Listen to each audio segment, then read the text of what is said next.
memory, executive functions, perceptual and motor function, which means basically the way we orient in space. Also social cognition, which gives us the ability to understand what others think and feel, and language, which is in the interplay of every aspect of the cognition. And what we do as scientists, basically we study each of these domains separately. We have a ton of tests for each subtypes of attention, subtypes of memory, and so on. And in our daily research, we have neuropsychological testing. In the clinic, for example, we have also a day clinic for cognitive neurology at our, basically cooperating with our institute. We test patients for hours to understand which specific deficits they have and address them in treatments. And after that, only we can make conclusions which particular parts of cognitive function do the patients need to correct. And I think it's very important also to say here that all of us have been born different, and it's totally fine that we don't have to be the same.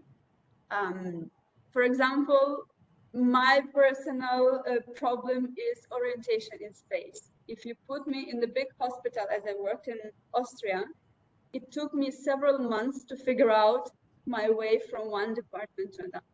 That's totally fine. And that's also very important when we think about measuring cognition later in life. There have been a lot of thoughts about how this cognition develops, and like the very simplistic form of understanding would be that our cognitive functions rise as we grow up.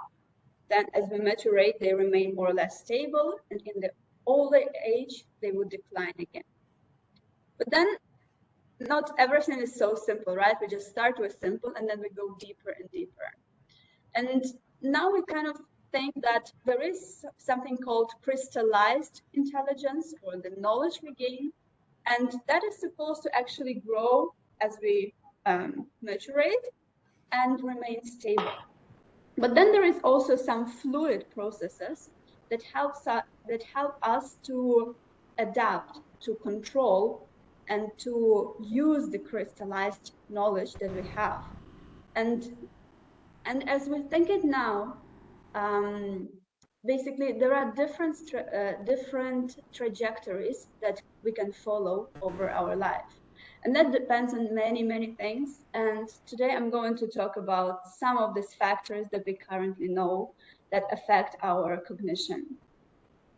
Yeah, so you can see here that representations, knowledge, practice, access to opportunities, all this form and influence our cognition in the late life.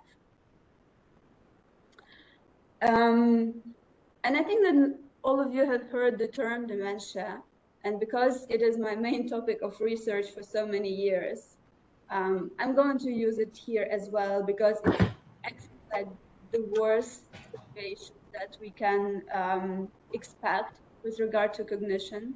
So dementia is a progressive neurodegenerative disease, and neurodegenerative means that as time goes on, we lose our neurons, we lose basically the amount of neurons gradually from one region to another, and that leads to loss in cognitive functions. And you can see here on the left side of the slide that there are different types of dementias. We usually talk about Alzheimer's, that is widely known, and it's basically the dementia that is discussed usually in public. But there is also vascular, so the dementia that follows cardiovascular diseases, basically changes in the vesicles of the, not the vesicles, vessels of the brain. There is Lewy body dementia, there is frontotemporal dementia. Recently, there was an announcement in the news that Bruce Willis suffered form of frontotemporal dementia. This is one of the dementias that we are mostly working in our institute, in our group. And also Parkinson's disease, which is usually a movement disorder, over time has the aspect of cognitive decline. So there is also Parkinson's dementia. And in the very, very late stages, the brains of patients who have dementia, they atrophy really so much, as you see on this picture, that the atrophy is really clear even to non-specialists if you either see the brain or even see the brain scan. All right. So there are familial dementias. They appear as all the disease, all familial disorders. This appear due to genetic mutations. Those start earlier, but fortunately, this is the minority of cases. And there is also something called sporadic. Basically, we don't know the causes of it. We know a lot of factors, but we cannot really completely mechanistically explain it. There is also sometimes a case when patients receiving cancer treatment and the chemotherapy or other drugs, they have toxic effects on the brain, and they may temporarily cause cognitive decline. If you remove the drug, the cognition will restore and remain normal. But they also can, in elderly patients that had, so to speak, risk factors and predispositions, this can also trigger dementia. So in these cases, this is really difficult to understand and to know how it will develop.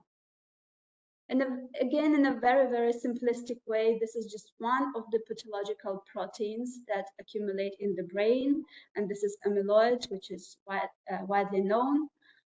Fortunately, years and decades actually of research recently led to a development of the medications of the monoclonal antibodies against amyloid. And just last year, they were approved in the US for treatment of early Alzheimer's disease. So now it's really the time when we can tell the patients that it really matters when we diagnose the disease.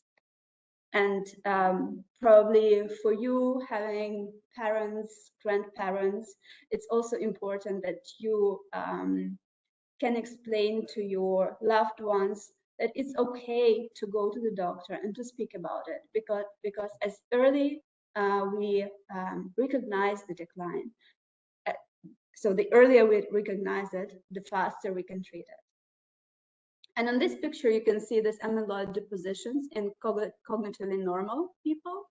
Then patients who have mild cognitive impairment, so pre-dementia state, and the Alzheimer's disease on the right. And you can see gradually how these depositions grow. Yes, so amyloid is one of the proteins. There are a lot of other proteins. So, but we are not going to go too deep into this topic now.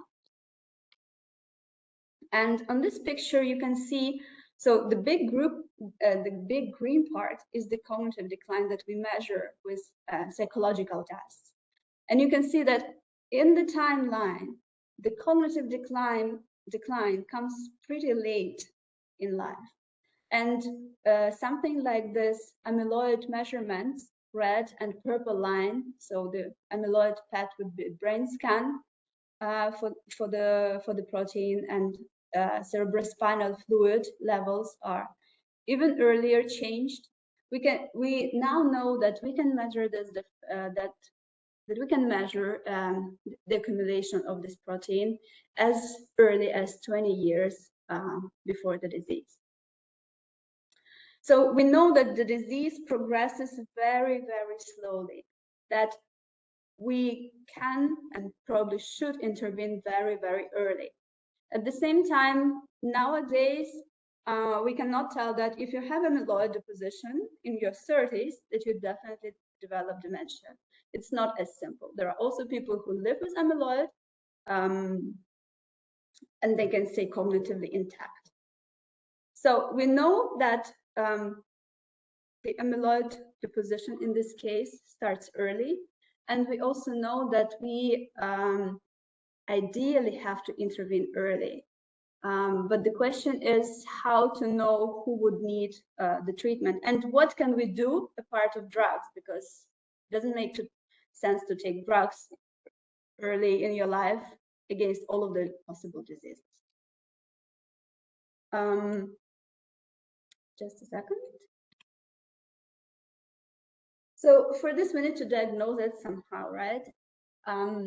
For treatment, we use these two categories, mild cognitive impairment and dementia.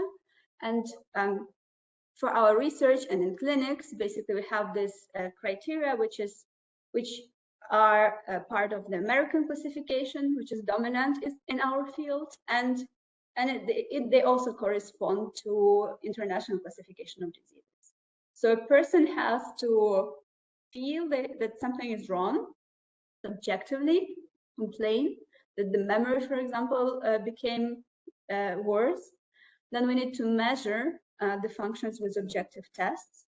And then we also measure whether the person can deal with their daily life. So this, are the daily activities impaired or not?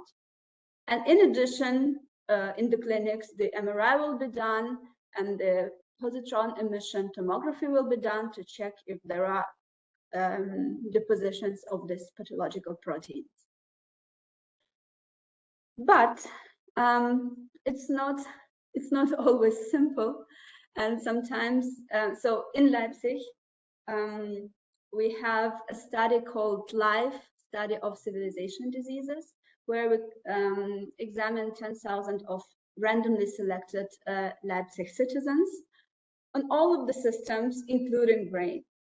And it turns out that when we ask people, do you feel that your memory became worse over the last year? Basically, on the right, maybe we should just use this part for now. Almost 50% of the population will tell you, yeah, my memory got worse. It doesn't mean that that is objectively bad, but subjectively it is not good enough. And in this group of the patients, it might be, sometimes they do have doubts. Is it something wrong with me? Is it still okay? Like how should I deal with it? Should I go to the doctor or not?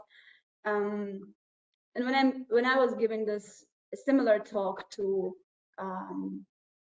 caregivers, basically to Pflegekraft, people who care of patients, the question was really from them, how do we identify, is it a disease or not? And there are special tests for that. We can talk about them later if that's needed. Yeah. But now the good point is, and the good news are, that currently we have already identified 12 modifiable risk factors that all together can delay or prevent 40 dementia cases. And today I wanted to focus more on those risk factors because this is actually what we can do now while we are young. This is what we can offer to our parents. Sometimes there are factors that they don't think about, that could be related to brain health. And also something that we can, a few things that we can offer our children to protect them in a very, very long run. So there is a dementia prevention and intervention group, basically a group of scientists from all over the world, which is publishing this report once in a while. And they have identified now this 12 factors where the evidence level is good enough to tell that in the early life, lower education is a risk factor for dementia. In the midlife, it's actually high blood pressure. It's being overweight, consuming alcohol over 21 units, so over consuming alcohol, let's say, traumatic brain injury, and the hearing loss.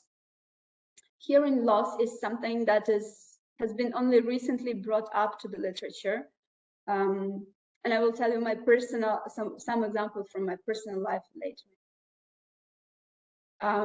Yeah, and in the late life, you can see smoking, depression, physical inactivity, and social isolation, and so on.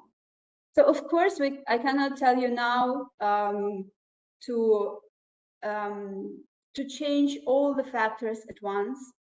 It never works, and I'm really against it, even as a physician by training. But I think that for each of us, it matters selecting some factors that we could try to measure or maybe change. And this is always individual. Yeah. And basically, we also, as a scientists, think about how this risk factors could prevent or increase, so prevent, how addressing these factors could prevent dementia. And there are two main factors. So ones are really physical on the top of the slide, reducing neuropathological damage, and some other factors like depression, alcohol consumption, hearing would actually act on building a cognitive reserve, a scaffold that actually supports our cognition, even if we have some neuropathological damage in the brain. And these are two main ways to prevent cognitive decline. And there are also some factors which were not included to the report, but if you talk to sleep researchers, for example, they will tell you that, of course, sleep is one of the key factors for brain health. And not to take too long about it, I just brought you one slide about the sleep deprivation. So there was a group of researchers who tested the hypothesis that just one single night of sleep deprivation would affect the accumulation of this pathological protein in the brain. And they also showed here that it's indeed the fact, and the amyloid deposition specifically increases in the brain regions related to memory, so in the hippocampus in this case. And interestingly, there was also another study showing that if you have a sleepless night and the next night sleep longer, this amyloid deposition will go away. So basically, it's really important to have a balance, not only in sleep, but also in many other aspects. Okay, depression, of course, I don't need to talk much about it. We all know it's one of the biggest challenges for our healthcare. In academia, it's especially the challenge. Probably in case of brain health, it's definitely a risk factor in the late life. But also, if depression is recurrent, it matters. It might matter also in the midlife. And during my PhD, I was focusing on minor depression. In the table on the right, you can see 10 depressive symptoms. And for a diagnosis of major depression, we need to have 5 with one of the core symptoms. And for minor depression, it's just enough to have 2. But in the late life, minor depression is actually more prevalent than the full depression, the full depressive episode. And we can see that as patients become hospitalized, especially if they have mild cognitive impairment, the minor depression rate increases substantially. So this is also important to note, maybe in your grandparents. Just ask them from time to time how they feel. We also know that depression aggravates the cognitive decline. Very important factor for your parents, grandparents is loneliness. It has been shown that loneliness is as as dangerous for our health as the smoking. And you can see on this slide that across Europe, probably depending on some cultural differences, the loneliness is especially a big factor in the late life. And this is also a little bit of the small text here, but we can see here that loneliness increases dementia rate. So the yellow group would have more incidence of dementia than the blue group. Okay.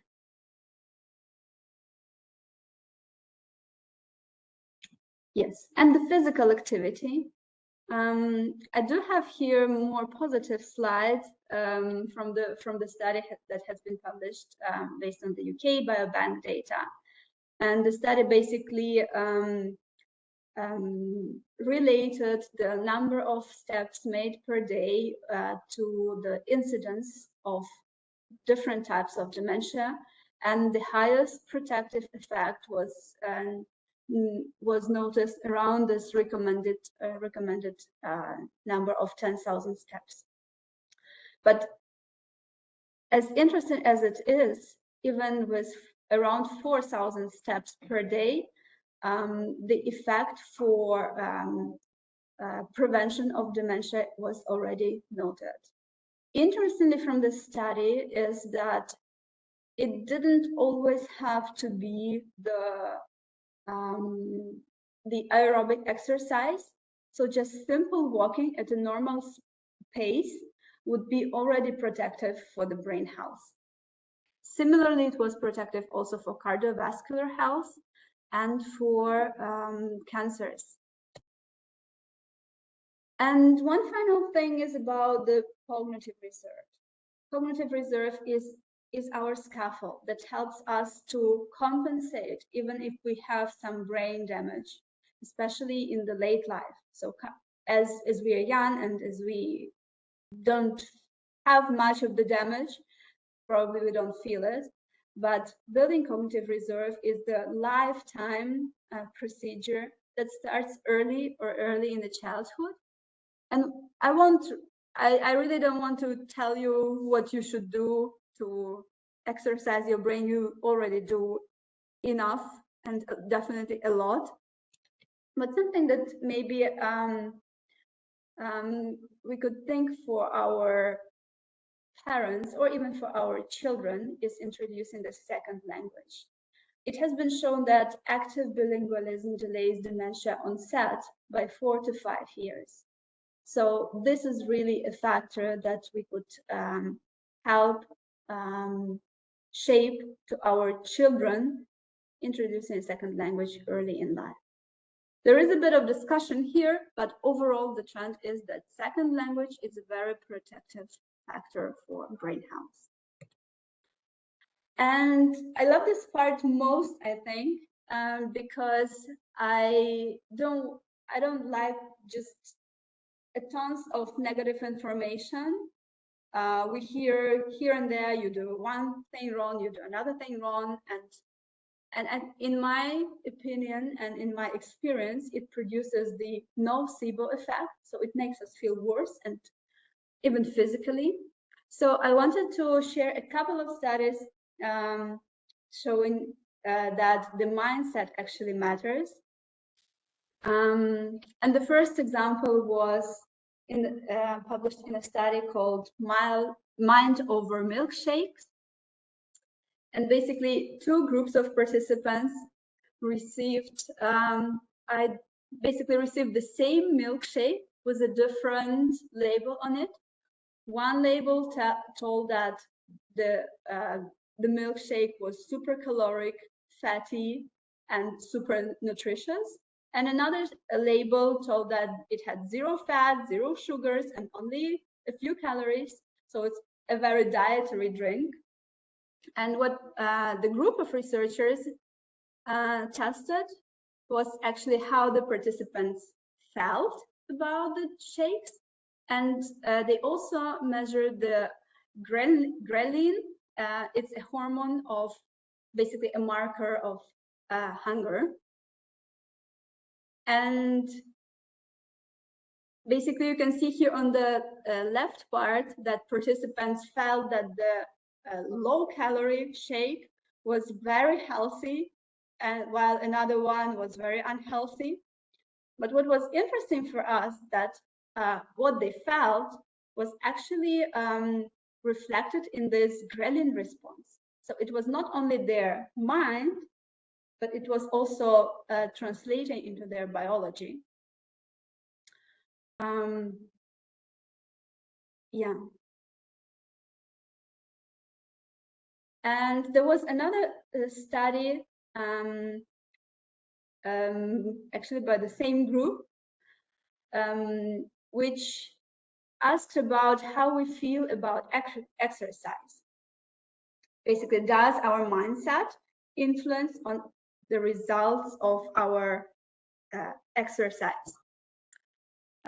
So in this study, the group took hotel workers who were cleaning there, and to one group of the participants, they told that the physical activity that you have during your workday fulfills the requirements of physical activity for your work group, for your age group. And to another control group, they didn't tell that.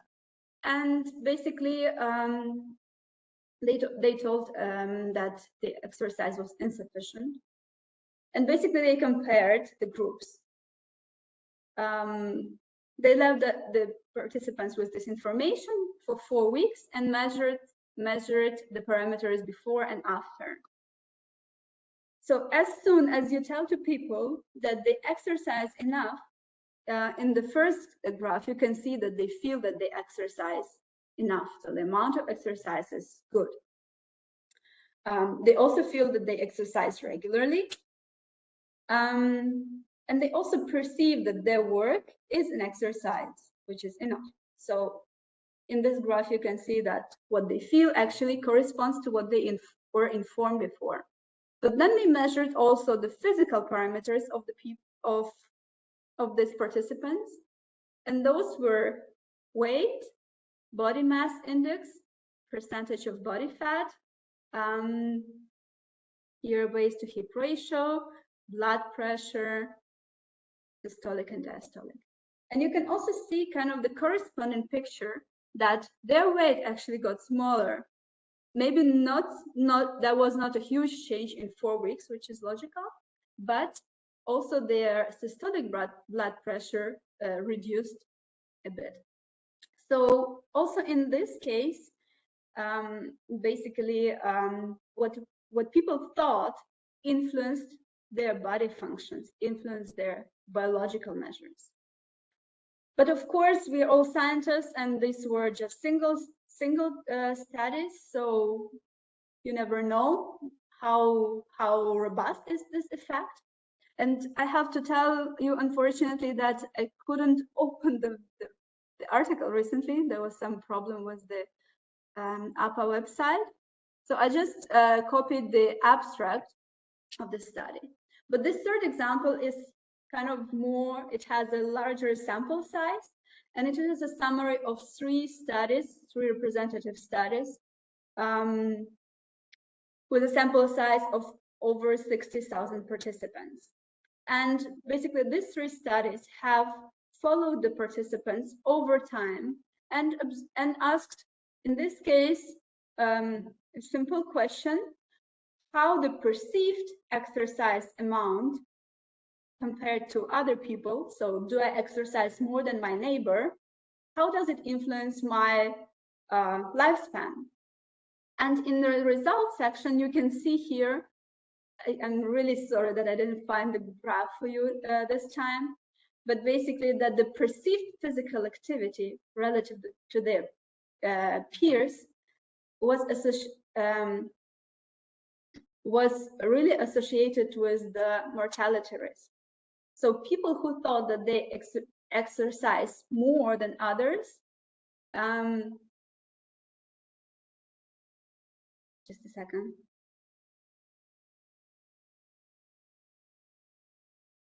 Sorry, the other way around. So people that perceived that they exercised less were 71% more likely to die at the follow-up period as their peers. So for the next talk, I'm definitely going to look up the figures from the study, but the finding was really consistent across 3 samples. And there were also another study of Harvard nursing study, for example, who told that the optimism of the participants was actually related to the lower mortality. So it seems that what we think about our activity, about our behaviors, influences the outcomes independently of what we actually do. So of course, in science it's called, or in medicine it's called placebo effect. Not everything, definitely not all diseases can be cured with placebo effect. And definitely placebo doesn't work for advanced dementia stages. But I think that we can use this information to avoid the nocebo effect, to avoid this negative news, negative thoughts, oh, I don't eat good enough, I don't exercise enough. I think it's really important for us to understand that, okay, we do this and that good, let's focus on good, and let's take a small step further to what we can improve. And this is basically a way, in my opinion, how we can protect our health. Yeah. Last autumn, I was taking part in the roundtable at the Falling Walls, where we discussed national dementia strategy. And this is a huge document, and very, very basically, I think it's the only several sentences in this piece that are related to prevention of dementia. So very generally, we need to increase physical activity, prevent obesity, reduce tobacco use, increase social engagement, and promote cognitively stimulating activities. Yeah, and prevent other diseases. The case is currently that our healthcare system does not have very good mechanisms to conduct these prevention programs. And unfortunately, our family doctors also don't have enough time to think about all possible prevention with each of the patients. So in a big part, we are on our own with our health and with our prevention. And I think that in the future, we will actually have some personalized prevention programs at the time when we still have time, when our brains still work well, and when we have a window to protect them. So we don't have this now, but this is our aim. And this is a little like piece of information that I want you to take with you. These are the parts that we could target. And you don't need to think about it every day. You don't need to think, oh, I'm doing not enough or something. But maybe it's good to know that, or it's good to tell your children that the education, the languages they speak and study, it will protect them during the whole life in the future. And yeah, I mean, it's not a surprise, you will do it anyways, but nevertheless, it's also good to know that it is a protection for long life. And in the adulthood, hearing loss is something that we very little so we don't care about it for a very long time. And my personal example is with my grandfather. I had a grandfather who was a wonderful person who took care of everyone around him, a part of himself. He had a hearing loss and he has a vision loss. And he had this hearing aid, but he was saving it because he might have needed for some special occasions. So he didn't wear it every day. He needed to treat cataract, which is simply treated with one surgery, but he didn't want to spend money on it. So we lived in Ukraine, and we do pay there a lot from our own pocket for medical treatments. Back then it was even more different, but so he didn't want to spend money on his eyes, trying to spend them on children or grandchildren or so on. And eventually, when he was 80, he developed dementia. And it was slow. In the beginning, he could not remember some things, that then he was lost, or he lost his whole pension once.